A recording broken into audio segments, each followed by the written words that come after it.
रानो चिड़िया की दो बेटियां थी। एक का नाम था रुमना और दूसरी का नाम था झुमना। झुमना रानो की बड़ी बहन की बेटी थी। रानो की बहन झुमना को जन्म देते ही चल बसी। तब से रानो ने झुमना को बड़े प्यार से संभाला है। झुमना बचपन से ही समझदार थी। वो खाना बनाने में भी परफेक्ट थी। इसी वजह से रानो की बड़ी बेटी रुमना उससे नफरत करने लगती है। झुमना बेटी, बारिश हो रही है।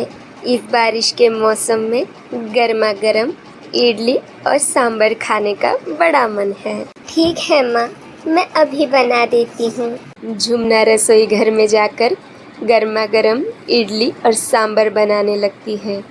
थोड़ी देर बाद तीनों टेबल पर बैठकर गर्मा गर्म इडली और सांभर खाते हैं। रानो चिड़िया तो इडली की बड़ी तारीफ करने लगती है। वाह बेटी झुमना, बहुत अच्छे। तेरे हाथों में तो माँ साक्षात अन्नपूर्णा वास करती है। हाँ माँ, इतनी भी तारीफ ना करो, इतना कुछ अच्छा नहीं है। इडली और सांभर तो सभी बना लेते हैं। बस चावल और दाल को भिगोकर पीस लेना है और इडली पात्र में डालकर इडली बनाना है। लो, हो गई इडली तैयार। ठीक है, अब जब फिर बारिश आएगी तो तू ही इडली बनाएगी। हाँ, बनाऊंगी, वो भी इससे भी अच्छी और स्वादिष्ट। बढ़िया। ऐसे सब बातें करके सो जाते हैं। अगली सुबह झुमना पुलाव बनाती है। माँ देखो, मैंने आज पुलाव बनाया है। जल्दी दे दे झुमना, पुलाव की खुशबू से अब रहा नहीं जाता। ला, दे मुझे। झुमना माँ को पुलाव देती है। थोड़ी देर में वहाँ रुमना आ जाती है और गुस्से से बोलती है, जब देखो तो पुलाव ही बनाती है। कुछ और ढंग का आता भी है तुझे? अब तो मैं इस लड़की से तंग आ चुकी हूँ। माँ, तुम इसे क्यों लाई हो हमारे घर में? इसे पुलाव के अलावा कुछ भी बनाना नहीं आता। मैं तो बहुत ही बोर हो चुकी हूँ अब इससे। माँ, मुझे पैसे दे दो, मैं बाहर का खा लूँगी। नहीं है पैसे, जो घर में बना है वही चुपचाप खा ले। ज़्यादा नखरे मत कर। खुद तो कभी रसोई में पैर भी नहीं रखती और इसे स्वादिष्ट भोजन चाहिए। माँ, दे दो ना पैसे, वो कहाँ रोज रोज बाहर का खाती है। तो ठीक है झुमना, हम भी बाहर चलते हैं। ये पुलाव हम दोपहर को खा लेंगे। तीनों माँ बेटी बड़े से होटल में जाते हैं। कौवा राजा खाने का ऑर्डर लेने आते हैं। जल्दी बोलो मैम साहब, क्या खाना चाहोगी? रुमना, अब बता भी दे, क्यों नखरे कर रही है? तुझे क्या खाना है, हम भी वही खा लेंगे। कौवा भैया, आपके होटल में पिज्ज़ा मिलता है? जी बिल्कुल, ताज़ा ताज़ा और गर्मा गर्म पिज्ज़ा बना कर देंगे। बस 15 मिनट का समय दे। ऐसे कौवा राजा ऑर्डर लेकर वहाँ से चला जाता है और कुछ देर बाद टेबल पर गर्मा गर्म पिज्ज़ा रख देता है। वो तीनों पिज्ज़ा खाने लगती है। रुमना, ये पिज़्ज़ा तो बहुत स्वादिष्ट है। तेरी पसंद तो लाजवाब है। हाँ, सही कहा। पिज़्ज़ा तो वाकई में मुझे भी बहुत अच्छा लगा। अब पता चला तुम्हें, इस खाने को स्वाद कहते हैं। घर के पुलाव और दाल रोटी इस खाने के आगे बिल्कुल ही फीके हैं। नहीं रुमना बेटी, घर का खाना भी बहुत स्वादिष्ट और पौष्टिक होता है। हम हर रोज़ होटल में तो नहीं खा सकते। बातें करते करते कालू कौवा बिल लेकर आता है। ये क्या भैया, थोड़े से खाने के 1500 रुपये? हमने तो सिर्फ 3 पिज़्ज़ा मंगवाए थे। क्या आपने 500 का एक पिज़्ज़ा लगाया है? अरे मैम साहब, बहुत फेमस डिश है। पिज़्ज़ा कोई सड़क पर बिक रहे दाल चावल नहीं, जो 20-20 रुपए में बांट दे। औकात नहीं है तो खाने ही क्यों आते हो यहाँ पर? मुझे मेरा बिल दे दीजिए और निकल जाइए यहाँ से। रानो चुपचाप से 1500 रुपये निकाल देती है। कौवा भैया के बोल रानो को बहुत दुखी कर जाते हैं। फिर कुछ दिनों बाद रुमना दोबारा रानो को कहती है, माँ, मेरा पिज़्ज़ा खाने का मन हो रहा है। बार बार वही स्वाद याद आ रहा है। खबरदार, जो होटल में जाने का नाम भी लिया तो उस दिन मुझे 1500 रुपये का खर्चा पड़ा। मैं रोज़ इतनी मेहनत करके पैसे जमा करती हूँ, अब मेरे पास 1 रुपया भी नहीं है।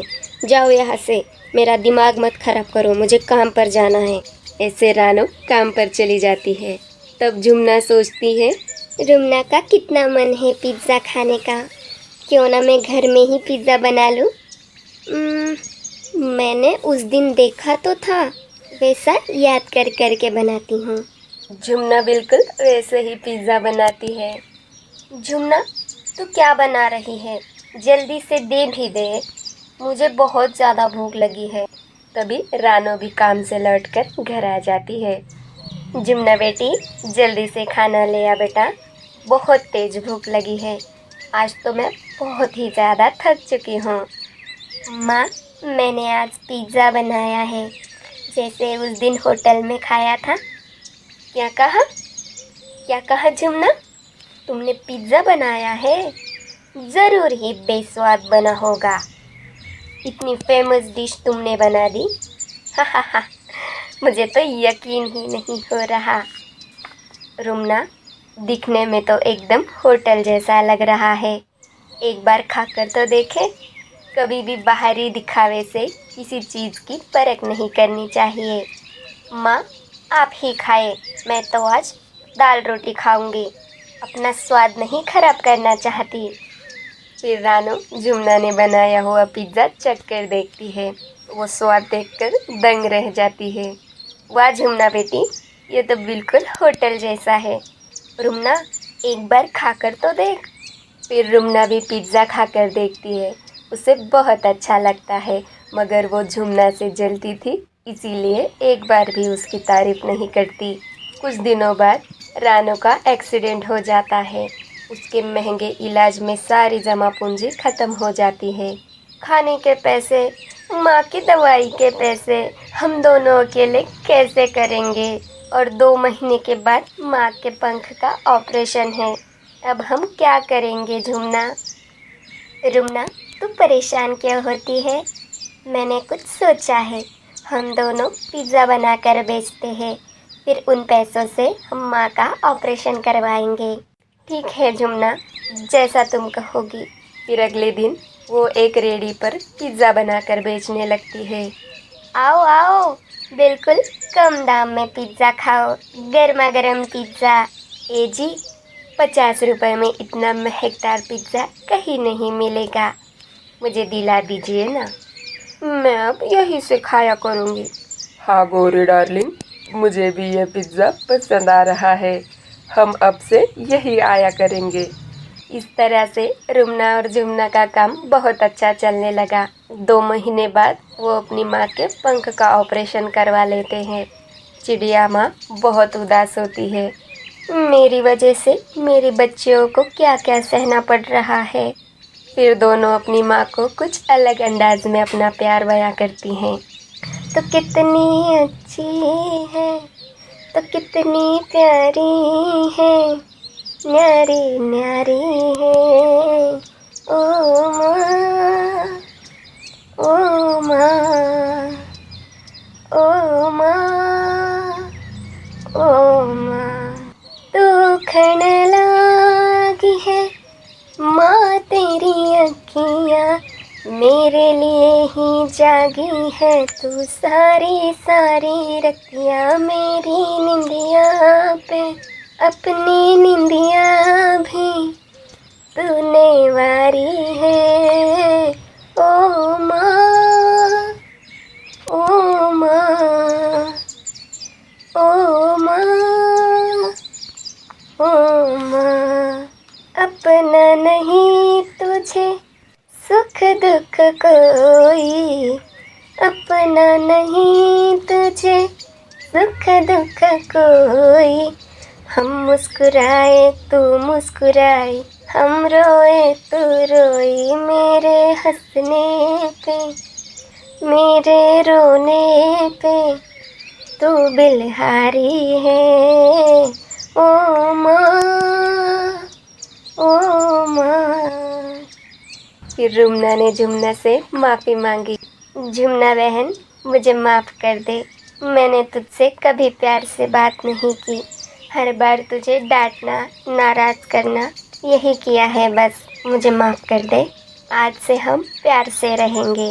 दोस्तों, आप हमारी ऐसी और कहानियाँ सुनना चाहते हैं तो हमारे चैनल को लाइक, शेयर एंड सब्सक्राइब करके हमारी माँ का आत्मविश्वास बढ़ाएं। रुकिए दोस्तों, जाने से पहले मुझे कुछ कहना है। आप लोगों में से कुछ व्यूअर ऐसे हैं जो हमारे वीडियो को देख तो लेते हैं लेकिन हमें सब्सक्राइब नहीं करते। मेरी बच्चियों ने इतना बड़ा काम किया है तो मेरी बच्चियों के लिए एक लाइक और शेयर, सब्सक्राइब भी बनता है। कृपया आपसे विनती है, सब्सक्राइब भी कर दिया करें। धन्यवाद।